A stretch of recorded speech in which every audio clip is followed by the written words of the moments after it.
Hey, what's up everyone? Coach Danny here. This next boxing tutorial, I want to cover the uppercuts, right? I'll also show you guys a quick tip on the overhand punch as well. So in the last series, we talked about the straight punches. We also talked about footwork. Previous video talked about hooks. In this one, we're going to talk about the uppercuts for boxing. So check it out. All right, so we're going to start with the right uppercut. In the previous video, I also talked about how risky it could be to sometimes loop your punches. The same thing goes with the right uppercut, all right? So now it's a question of you developing that timing, that good sense of distance, the knowing of when to land a punch at the right precise moment, okay? But the technique doesn't change, all right? So that is more training you're gonna be doing, more sparring you're gonna be doing, the more experience you have, you're gonna know that sense. You're gonna have that precise timing of when to throw each punch. Now, when you start out, it's not about sparring just yet, it's about developing good form, good technique, and understanding why you do certain things when you move your body, okay? So now, the right uppercut, we're gonna start first, just like the right hook now, again, you're opening yourself up. When you throw the uppercut, you're slightly opening yourself up. So it's important now to try to keep your hands as tight as possible and throw it from here, not throw them from down here. This is a common mistake, is a lot of times people think that the uppercut doesn't generate a lot of power because it's a short punch. It's a shorter distance punch. This is something I'm gonna catch you when you walk in towards me or as I feint and have you react and then step in with that right uppercut, okay? So it is a powerful punch because it catches you off guard. It catches you coming in, right? It's not like a right hand where I catch you from a distance. It's a little bit different. So don't drop your hand to generate that power, right? There's a misconception that everything is about how strong you are with your arms. It has nothing to do. Boxing, punching, mixed martial arts, or even Muay Thai is all about generating your force from your lower body on up into your core, your shoulders, right? Don't get mistaken by anybody telling you that as strong as your biceps are, that's how strong you're gonna punch, right? If that was the case, you'd see strongmen's, powerlifters, and world champion bodybuilders win the UFC and boxing matches. That's not the case, okay? So it's about leverage. That's why sometimes you see old retired boxers, they have skinny arms and big bellies, and they could still whack a punch on their punch because they have been training all their life on rotating their punches and generating power from their legs, okay? So now, on the right uppercut, there's two ways of doing it. Sometimes we're gonna go straight in as such. Think about the right hand, boom. Think about the right hook, boom. Think about the right uppercut, boom. Same thing, same body mechanics. Now, elbow stays straight for the right hand, elbow comes up for the right hook, and elbow will keep down for the right uppercut, all right? Always keep your palm in front of your bicep and lead with your shoulder, not with your hand, all right? So, of course, the hand is preceding the shoulder, but when you think about leading with your shoulder, that's gonna drive the uppercut up into the power, all right? So, again, don't drop the hand. Don't go from here and push it up, all right? So just shovel it up, but from the on-guard stance. So we're here, we're boxing, and then boom, the uppercut will just shoot itself up, and notice how the shoulder pushes the arm up, okay? So you pop the shoulder into that uppercut. Now, there's another method you can use the uppercut, which is almost opposite of what I just said. Now, instead of driving the uppercut forward, we're gonna lean back. Why is that? Because it's good to practice sometimes visualizing how someone is coming in to charge on you. They close the gap on you. They're coming in, and that's when you're gonna catch them with that uppercut, okay? So now I'm gonna rock my leg, my weight on my back leg right here, almost like I'm slipping backwards right to here. And now my weight will stay here as I throw the uppercut right here. Now I stay grounded. So as the person comes in, I slip. My weight is leaning on my back leg, and boom, that's when the uppercut shoots up. Okay, so this one, you have to visualize that you're using the uppercut defensively. All right, so as someone charges in on you, as I slip back, boom, that's when I catch that uppercut from here. So you have to have that practice where you do your offensive techniques as well as defensively as you counter someone coming in at you. All right, so from the side, once again, that right uppercut, I have my boxing stance right here. I'm boxing, boom, straight in, or sometimes I just lean back and boom, catch him almost on an angle underneath the chin between the gloves as he comes in. Now the uppercut targets sometimes, of course, most of the times are gonna be right on the chin. That's the button. Sometimes when someone is leaning down, you might catch them right into the body where the solar plexus is right here.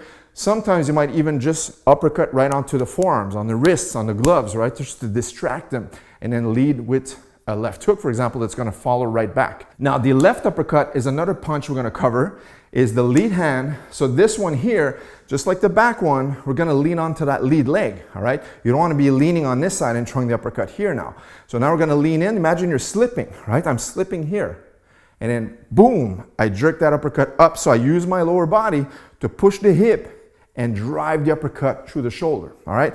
So again, don't drive the hand down and scoop it up. A lot of times in the old days, they used to call this shovel punch. Imagine if you were shoveling. So as I shovel, let's say the right uppercut was here, shoveling up, shoveling up. And as I shovel, I drive to the back leg. See, driving to the back leg. So use this same mentality when you throw your punch, right? So let's go back to that lead uppercut right here. Look, boom, transfer. Imagine you slipped a punch, and then look, boom. I like to slightly lift the heel, all right? It's not necessary. Sometimes you can take a wider step, boom, keep the heel grounded, and boom, just push the uppercut up. That's another method you can do. I like to just keep my balance, keep everything centered, because I want to throw more than one punch at a time. So I like to just, from here, look, my heel is going to elevate slightly, boom. It doesn't do a full twist, because on the hook, the punch is going in this direction. So my feet is also going to turn in that direction.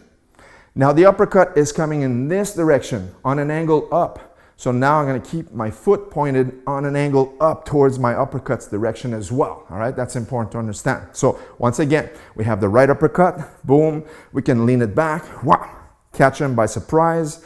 And then from here, lean forward, boom, drive the uppercut towards the front. Again, target to the chin or to the body. All right, so looking at this application with a training partner, now we looked at the right uppercut first. So look, as I throw the uppercut, sometimes I'm gonna go offensively by stepping my feet in and then catching right here, the center, right on the chin. Okay, sometimes I might catch him right on the chest, boom, right to here, right? I push the uppercut up, because a lot of times this will catch him by surprise, or he's leaning forward, right? So sometimes they lean forward like this, and as I slip through, boom, the uppercut will land right to the body. I can also make an angle step here, and then look, the uppercut will land behind the elbow right here, all right? Like, this is what I like to call a shovel hook a little bit. Okay, so sometimes you'll also just uppercut right on the glove, right? So if he's really tight like this, and it opens the gloves up, boom, pushes it up, because now I want to whip through with my left hook, okay? So we can uppercut to the body here, and sometimes he might step in as I lean back and throw the uppercut right to here like we talked about, okay? Lead uppercut will be the same thing, okay? Now I'm going to lean to this side. Uppercut right here to the chin, okay? As I lean in, uppercut to the chin, or sometimes as I lean in to the body as well, right? Just catch him right in the solar plexus, okay? Now the uppercuts application has to be always when you're in tight. You can sometimes throw the uppercut almost like a reverse jab from here, okay? But it's a little bit more risky. You have to time this one well. It needs practice. Right now, the video is for more like geared towards beginners to teach you guys mechanics of throwing your punches. We already talked about the straight punches in previous videos. So right now, it's about the uppercuts, all right? So once again, you have your right uppercut coming forward. You have your uppercut. If he steps in, you lean back and you catch him from here. And then we can also drive the uppercut to the front leg. You know, so drive it here and boom to the chin, and sometimes also to the body, all right?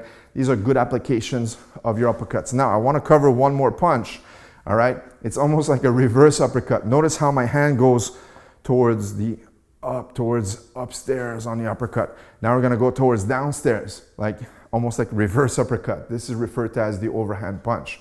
Okay, so this one here goes right over the guard. So I lean to the side. Imagine you're leaning like a left uppercut again, and look, boom, this one smashes right through onto the jawline. Okay, so again, look, I lean to the side here, my body tilts. I come off center, away from his right straight punch, and boom, this one connects right here. In front of the camera, it looks like this, okay?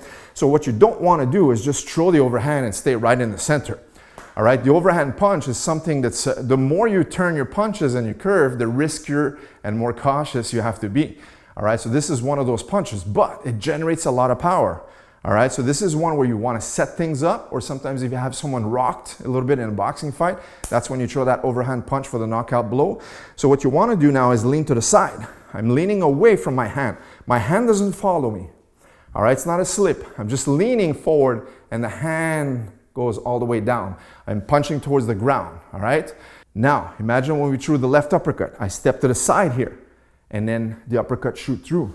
Now, I'm gonna do the same thing, same movement here, but look, the hand will follow right after, all right? It's almost like it's a leaping hook, all right? I'm going a little bit on an angle, okay? So once again, here, I'm going through his guard, see? Boom, right here. Always through his guard. If we switch sides, notice the lead hand right here. Sometimes they'll drop that jab, right? This is a perfect opportunity to throw the overhand punch. But other times the guard is up, you can still catch him. As you're leaning here, that makes him react. A lot of times, as I lean here, he thinks maybe I'm gonna throw the right hand. So this is coming through. So as I'm coming in like this, he wants to cover with that hand. He wants to block the right hand like this. So as I go here, boom. And that's when the overhand punch can land. And sometimes as you throw the uppercut, maybe you throw one here, boom. And then on the second one, he's gonna have to cover. See here, boom. And that's when the overhand punch comes back. As a matter of fact, the right overhand works very well with the lead uppercut. As you come downstairs, you come right back upstairs, and you come back downstairs, you're gonna go overhand right, left uppercut, overhand right, right back down. This is a good combination to do. We'll talk about combinations in a future video, but for now, just wanted to cover the basics of that overhand punch as well as the uppercuts. All right, guys, so there you have it. Good tutorial on the overhand as well as lead and right uppercuts. Hope you guys enjoyed this boxing tutorial. Leave us a thumbs up and make sure to subscribe if you are new to our channel. We'll catch you in the next video. Take care.